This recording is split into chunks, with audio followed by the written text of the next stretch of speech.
یہ خلوت در انجمن کا مطلب ہے. لوگ تو یہ سمجھ رہے ہیں کہ آپ ان سے بات کر رہے ہیں، ان کے ساتھ معاملات کر رہے ہیں، لیکن آپ کا دل اللہ کے ذکر میں لگا ہوا ہے. اور اس کی دلیل کیا ہے؟ کیا ایسے افراد پائے جا سکتے ہیں کہ جو دوستوں کے ساتھ بھی رہے لیکن وہ اللہ کے ساتھ ہو؟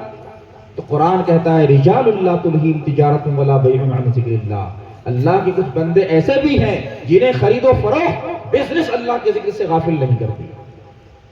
وہ بزنس میں بھی ہوتے ہیں، خرید و فروخت بھی کرتے ہیں، اس کے بعد وہ اللہ کے ذکر میں ہوتے ہیں. ذکر کی دل کی دو حالتیں ہیں.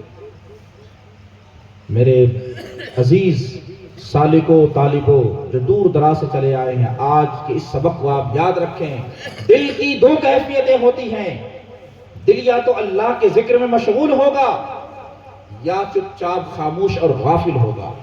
اگر آپ کا دل ذکر الہی میں مشغول نہیں ہے تو آپ یوں سمجھ جائیں کہ آپ کے دل پر شیطان کا قبضہ ہو چکا ہے، آپ کا کنٹرول کسی اور ہاتھ میں جا چکا ہے، اور کبھی بھی شیطان وسوسے ڈال کر آپ سے گناہ کروا سکتا ہے.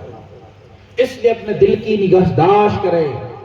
اس لیے کہا گیا ہے ہوش در دم، سانس لینے میں بھی ہوش رہے، غفلت کی سانس نہ سانس نہ. تو قلب کی نگہداشت ضروری ہے. جب تک آپ قلب کی نگہداشت نہیں کریں گے شیطان اس کو اچک لے گا. میرے بزرگوں، اس وقت ہمارا معاشرہ نفسیاتی طور پہ بہت زیادہ پریشان ہے. سب سے زیادہ جو پریشانی ہے وہ اسپریچول پرابلم ہے. روحانی طور پر یہ قوم روحانی طور پر کھوکھلی ہو چکی ہے. اور کوئی قوم جب بیمار ہوتی ہے تو سب سے پہلے اس کی موریلٹی ڈاؤن ہو جاتی ہے، اخلاقیات کا زوال آ جاتا ہے، پھر اس کے بعد ایجوکیشنل ڈکلائن آتا ہے، پھر اس کے بعد پولیٹیکل ڈکلائن آتا ہے. یہ سارے زوال ساتھ ساتھ آتے ہیں. لیکن سب سے پہلے کوئی قوم جو تباہ ہوتی ہے وہ روحانی بنیادوں پر تباہ ہوتی ہے. روحانیت کا جنازہ نکل چکا ہوتا ہے، پھر جا کر اس قوم پر تباہی آتی ہے. پھر اس کے بعد اس کا تعلیمی نظام تباہ و برباد ہو جاتا ہے، پھر سیاسی نظام تباہ و برباد ہو جاتا ہے. آج اگر ہم امت مسلمہ کا جائزہ لیں، خواہ ہندوستان کی سرزمین پر ہو یا بیرون ہند پر، تو 3 اہم فیکٹر سامنے آتے ہیں جس پہ مسلمانوں کو توجہ دینے کی ضرورت ہے، مسلمانوں کی اصلاح کی ضرورت ہے. سب سے پہلے ہمارا روحانی زوال ہوا. روحانی زوال کیا ہے؟ سب سے پہلے اس امت نے جس چیز کو چھوڑا وہ کہ نماز جیسی اہم فریضے کو چھوڑ دیا، فرض کو ہم نے ترک کر دیا. اس بات کی دلیل ہے کہ ہم بیمار ہو چکے ہیں. یہ قوم بہت بیمار ہو چکی ہے. جو فرض کا تارک ہو جائے وہ کسی اور چیز کو واجب مستحب کو کیسے ادا کر سکتی ہے؟ تو سب سے پہلے تو ہم نے فرائض کو ترک کر دیا، نمازوں کو ختم کر دیا. جبکہ نماز کے ذریعے سے ہمیں انسپریشن ملتا تھا، روحانی طاقت ملتی تھی. نماز کے ذریعے سے جو طاقت کے حصول کا ذریعہ تھا اس کو ہم نے ختم کر دیا. کیونکہ روح کو غذا کہاں سے ملے گی؟ روح کو غذا کھانے سے نہیں مل سکتی ہے. روح کی غذا ذکر الہی ہے، روح کی غذا نماز ہے، روح کی غذا تلاوت قرآن ہے. ہم نے ان سب کو ختم کر دیا. تو اسپریچولی طور پر یہ قوم کمزور ہو گئی، ختم ہو گئی. پھر اس قوم کو اب زندہ کرنے کے لیے پھر اسی روحانی نظام کو دوڑانا پڑے گا، تب جا کر یہ قوم زندہ ہوگی. اس کے بعد ہمارے اوپر ایک تعلیمی زوال بھی آیا. علم کے میدان میں ہم کوتاہ ہو گئے، علم کے میدان میں ہمارے جذبات سر پڑ گئے، علم کے میدان میں ہماری کوششیں کمتر ہو گئی. قرآن مجید کے ساتھ ہم نے جو سلوک کیا وہ کیا تھا؟ کتنا خطرناک سلوک ہم نے قرآن پاک کے ساتھ کیا. قرآن مجید کو ہم اس لیے کھولتے ہیں تاکہ اس سے مردوں کو ایصال ثواب کریں. قرآن مجید کو ہم نے مردوں کے ایصال ثواب کی کتاب بنا دیا، یا اسے ثواب حاصل کرنے کی کتاب بنا دیا، جھاڑ پھونک گنڈے تعویذ کی کتاب بنا دیا قرآن مجید کو. جب کہ قرون اولیٰ کے مسلمانوں نے، قرون وسطیٰ کے مسلمانوں نے اسی قرآن کو پڑھ کر کائنات کو مسخر کیا تھا. انفس و آفاق کو مسخر کیا تھا، اسی قرآن کو پڑھ کر نئی نئی چیزیں نکالی تھی، ریسرچ اور تحقیق کے راستے پر قدم رکھا تھا، اسی قرآن نے صحرائے عرب کے اندر انقلاب برپا کر دیا، ریگزار عرب پر ایک انقلاب آیا، قرآنی انقلاب۔ قرآن نے عقل کو، فکر کو، شعور کو جوڑا، ہمارے انٹلیکٹ کو مخاطب کیا اور کہا یہ کائنات تمہارے لیے مسخر کر دی گئی ہے، وَسَخَّرَ لَكُم مَّا فِي السَّمَاوَاتِ وَمَا فِي الْأَرْضِ، زمین و آسمان کی تمام چیزیں تمہارے لیے مسخر ہیں، تمہارے تابع ہیں۔ تو قرآن کے ساتھ ہم نے جو سلوک کیا وہ انتہائی خطرناک۔ سب سے پہلے ہم پلٹیں گے قرآن کی طرف، ہم قرآن کو سمجھ کے پڑھیں۔ قرآن ایک انقلابی کتاب ہے، تعلیمی زوال ہمارا اسی وقت شروع ہو گیا۔ مسلمانوں کی ماضی پڑھیے، مسلمانوں کا ماضی اتنا روشن ہے، اتنا درخشندہ ہے کہ کسی قوم کا مستقبل بھی اتنا تابناک نہیں ہو سکتا جتنا مسلمانوں کا ماضی ہے۔ مسلمانوں نے اس دور میں، جبکہ یورپ تاریکیوں کے دور سے گزر رہا تھا، جس کو ڈارک ایجز کہا جاتا ہے، یورپ میں ہر جگہ تاریکی تھی، راستے کیچڑ سے آلودہ ہوا کرتے تھے، یورپ کے ایک ایک مہینے تک لوگ نہاتے نہیں تھے، حمام خانے کا تصور نہیں تھا۔ یورپ میں کوئی سائنٹسٹ پیدا ہوتا تھا، اس کے کان میں سیسا پگھلا کر ڈال دیا جاتا تھا، گیلیلیو جیسے سائنٹسٹ کو مار دیا گیا، علم کی کوئی قدر نہ تھی۔ ایسے وقت میں مسلمان ایک عظیم اور شاندار تہذیب وجود میں لا چکے تھے، اسپین میں، قرطبہ میں، اشبیلیہ میں، طلیطلہ میں، بغداد میں، سمرقند میں، بخارا میں، ماوراء النہر کے مختلف علاقوں میں مسلمان عظیم الشان تہذیب قائم کر چکے تھے، اور مسلمانوں کا علمی جو عروج تھا وہ بہت زیادہ تھا۔ یورپ کے لوگ پڑھنے کے لیے مسلمانوں کے پاس آیا کرتے تھے۔ یہ حالت 13ویں صدی عیسوی تک قائم رہی، لیکن 13ویں صدی عیسوی کے بعد پھر زوال آیا عالمی اسلام کا۔ میں اس کی مثالیں پیش کرنا چاہتا ہوں۔ مسلمان آج جو پریشان حال ہیں، آپ کو اپنی پریشانی کی وجہ جاننی پڑے گی۔ 1167 AD میں آکسفورڈ یونیورسٹی کی بنیاد رکھی جاتی ہے انگلینڈ کے اندر۔ 1209 AD میں یعنی 13ویں صدی عیسوی کے شروع میں کیمبرج یونیورسٹی کی بنیاد رکھی جاتی ہے۔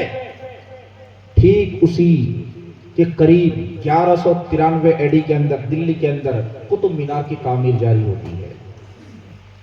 1636 عیسوی میں امریکہ کی سرزمین پر ہارورڈ یونیورسٹی کی بنیاد رکھی جاتی ہے، اور ٹھیک اسی زمانے میں 1630 AD میں آگرہ کی سرزمین پر تاج محل کی بنیاد رکھی جاتی ہے، جس کی تعمیر میں 22 سال صرف ہو گئے۔ ایک طرف علم کے مراکز تعمیر ہو رہے ہیں، ایک طرف دانشکدے تعمیر ہو رہے ہیں، دوسری طرف ہم مقبرے تعمیر کر رہے ہیں، دوسری طرف ہم بڑے بڑے مینارے تعمیر کر رہے ہیں، ایک طرف مغربی دنیا یونیورسٹیاں قائم کر رہی ہے، ہم بھول بھلیاں بنا رہے تھے، ہم ہمایوں کا مقبرہ بنا رہے تھے، فلاں مقبرہ بنا رہے تھے۔ تو قوم کی جو ترجیحات ہیں جب بدل جاتی ہیں، خیالات بدل جاتے ہیں، تو قوموں پہ زوال آنا شروع ہو جاتا ہے۔ وہ علم کے مراکز تعمیر کر رہے تھے اور ہم یہ بنا رہے تھے، بھول بھلیے بنا رہے تھے، ہم مقبرے بنا رہے تھے۔ جب اتنا فرق آ جاتا ہے، اس قوم کو زوال سے اور نیچے جانے سے کوئی نہیں بچا سکتا ہے۔ آج بھی حالت یوں ہی ہے، آج بھی حالت بدلی نہیں ہے، حالت کم و بیش ایسا ہی ہے۔ آج جب عربوں کے پاس اللہ تعالیٰ نے پیسہ دیا، تیل پیٹرول کی دولت سے اللہ تعالیٰ نے مالا مال کیا، تو ان دولت کو، ان پیسوں کو وہ مسلمانوں کی اسٹیبلٹی پر، استحکام پر خرچ کرنے کے بجائے پرتعیش محلات کی تعمیر میں لگ گئے۔ بڑے بڑے محلات بنا رہے ہیں، برج الخلیفہ کی تعمیر کر رہے ہیں، مکہ کلب ٹاور بنا رہے ہیں، نیو سٹی بنا رہے ہیں، ایک سے ایک ڈیزارٹ بنا رہے ہیں، جبکہ ایسے وقت میں لوگ ٹیلی ویژن، مغرب ٹیلی ویژن ایجاد کر رہا ہے، مغرب انٹرنیٹ ایجاد کر رہا ہے، مغرب سے مراد یورپ ہے، یورپ اور امریکہ کے لوگ ٹیلی ویژن ایجاد کر رہے ہیں، internet, website, social media کے ذرائع، یہ ذرائع ابلاغ، نئے مواصلاتی نظام قائم کر رہے ہیں، اور مشرق کیا کر رہا ہے، مسلمان ممالک کیا کر رہے ہیں، وہ برج الخلیفہ بنا رہا ہے، کوئی دوسرا اس سے اوپر والا محل بنا رہا ہے۔ جب قوموں کی ترجیحات بدل جائیں تو زوال یقینی ہے۔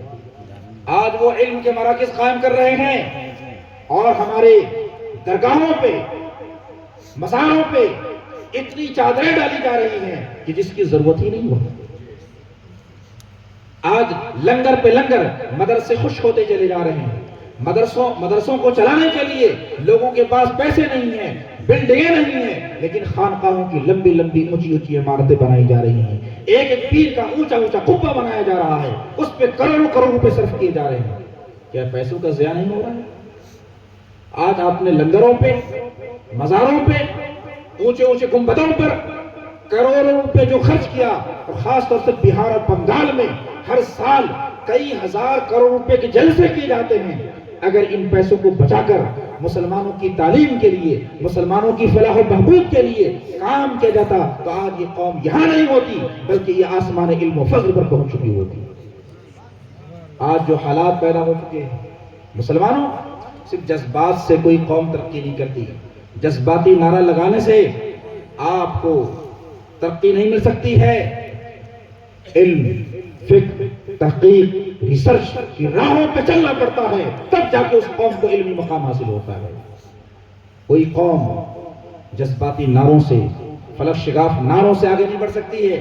اگر آج آپ کو آگے بڑھنا ہے تو علم، سائنس، ٹیکنالوجی میں امام بننا پڑے گا، کیونکہ جو قومیں آج امام ہیں، امامت کے درجے پر ہیں، خواہ یورپ کے لوگ ہوں یا امریکہ کے لوگ ہوں، انہوں نے کس وجہ سے امامت حاصل کی ہے؟ قرآن پڑھ کر، حدیث پڑھ کر نہیں، بلکہ امامت کا فلسفہ آج بدل چکا ہے۔ دنیا کی امامت، اس کے لیے انہوں نے سائنس اور ٹیکنالوجی کا علم حاصل کیا۔ سائنس اور ٹیکنالوجی میں اتنے اونچے مقام پر پہنچ گئے کہ دنیا کی اب تمام چیزیں ان کے لیے بالکل ان کی مٹھی میں آ چکی ہے۔ دنیا کی معیشت ان کی مٹھی میں آ چکی ہے، دنیا کی سیاست ان کی مٹھی میں آ چکی ہے۔ اس پر انہوں نے 400 سال تک کنٹینیو محنت کی، تب جا کر اس مقام پر پہنچے ہیں۔ آج ہم اعلیٰ تعلیم حاصل کرنے کے لیے Europe, England, Harvard, Cambridge, Oxford universities کا رخ کرتے ہیں۔ کل وہ زمانہ تھا کہ وہ ہمارے علوم کو حاصل کرنے کے لیے اشبیلیہ، طلیطلہ، غرناطہ، بغداد کا سفر کیا کرتے تھے، اور ہم ان کو علم دیا کرتے تھے۔ جتنی چیزیں آج وہاں پڑھائی جا رہی ہیں، میتھولوجی، میتھمیٹکس ہو، زولوجی ہو، اسٹرونومی ہو، اسٹرولوجی ہو، جتنے بھی علوم ہیں یہ سارے علوم ہمارے ہی ہیں، ہمارے آبا و اجداد کے علوم ہیں، جن کو اپڈیٹ کر کے، جن کو انہوں نے بہتر انداز میں، نئے انداز میں تیار کر کے ہمارے سامنے پیش کیا ہے۔ کہا یہ ہماری تحقیق ہے، ہمارے ہی بزرگوں کی لکھی ہوئی کتابیں ہیں، ان کو انگریزی میں ٹرانسلیٹ کر کے، ایڈٹ کر کے دنیا کے سامنے پیش کر دیا اور کہا یہ ہماری تحقیق ہے، اور دنیا نے اس کو بہت بڑا سائنسداں مان لیا۔ یہ ابن سینا ہے۔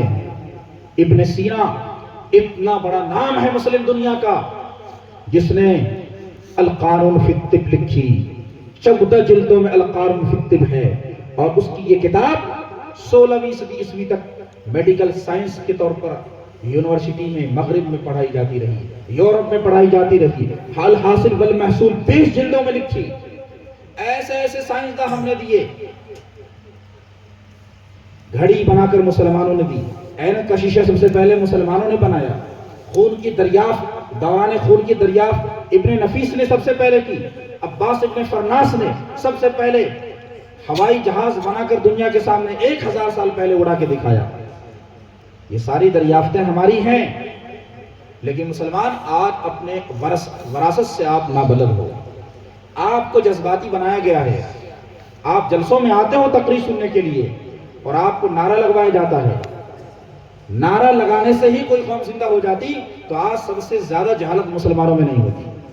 ٹھیک ہے، نعرہ لگا سکتے ہیں، نعرہ لگائیے، لیکن کھوکھلے نعرے سے کیا ہو سکتا ہے؟ اس نعرے کے پیچھے شعور موجود ہونا چاہیے، اس نعرے کے پیچھے احساس موجود ہونا چاہیے، تب جا کے وہ نعرہ کام کرتا ہے، تب وہ ایک انقلاب میں تبدیل ہوتا ہے۔ آج ایک کوئی خطیب کھڑا ہوتا ہے، کہتا ہے فلک شغاف نعرہ لگاؤ، ایسا نعرہ کہ آسمان میں سوراخ ہو جائے۔ میں آپ سے پوچھنا چاہتا ہوں، پہلے تو اس قوم کو قوم بنایا جائے، قوم، قوم کسے کہتے ہیں؟ کیا آپ قوم بن چکے ہیں؟ اللہ فرماتا ان اللہ لا یغیر ما بقوم حتی یغیروا ما بانفسہم۔ اللہ تعالیٰ کسی بھی قوم کی حالت کو اس وقت تک نہیں بدلتا جب تک وہ قوم خود اپنی حالت کا مقابلہ کر سکتے ہیں، ان کو لا سکتے ہیں اسلام کی طرف۔ بڑی محنت کرنی پڑے گی تب جا کر کچھ پرسنٹ آ جائیں گے۔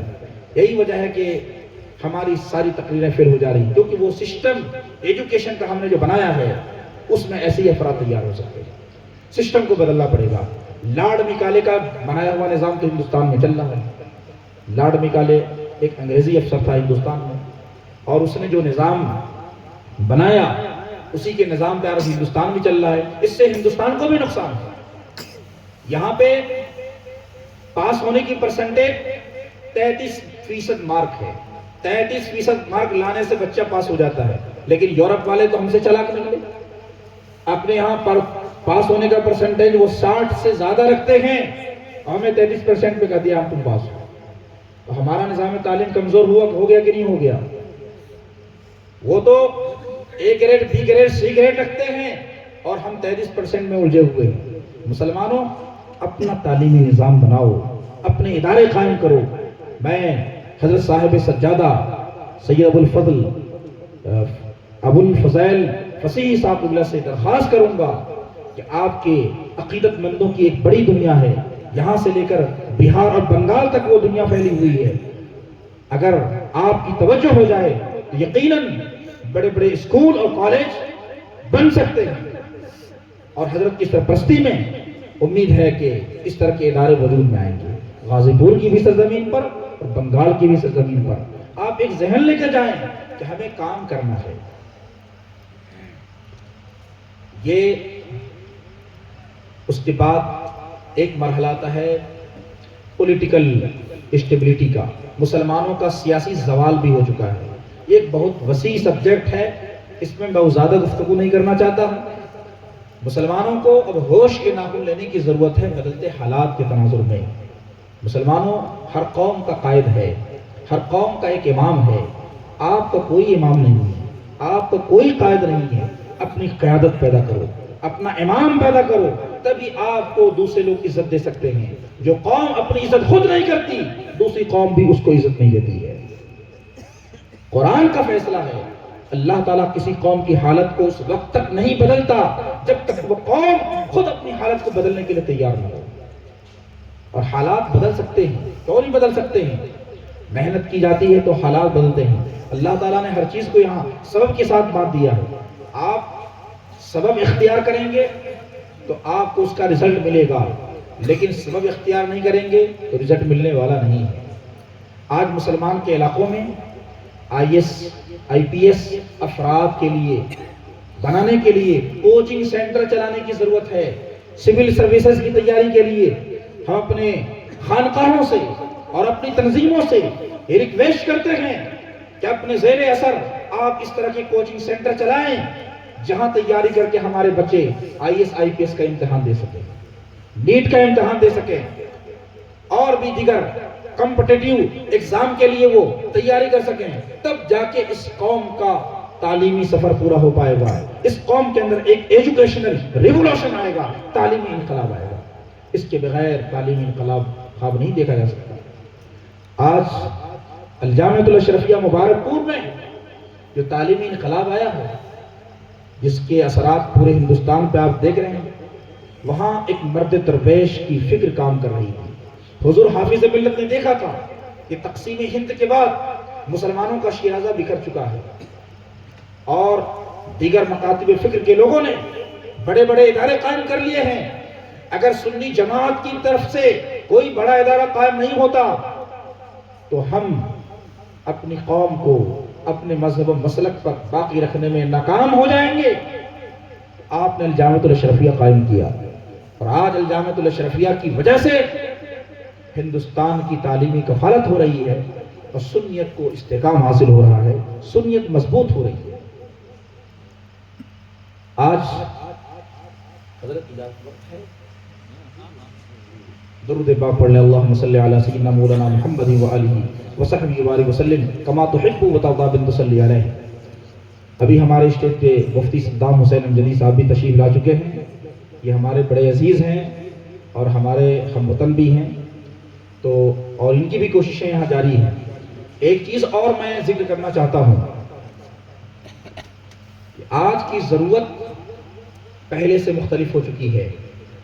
آج مدرسوں میں بھی تعلیمی نظام میں تبدیلی لانے کی ضرورت ہے. اگر فرنگی محل والے ملا نظام الدین سہالوی کے زمانے کا کورس اس وقت چلا دیں گے ہو بہو تو نتیجہ بالکل الٹ جائے گا. اس دور کا تقاضا یہ ہے کہ اسلام کی ترجمانی کے لیے جن جن علوم کی ضرورت پیش آ سکتی ہے ان علوم کو پڑھایا جائے.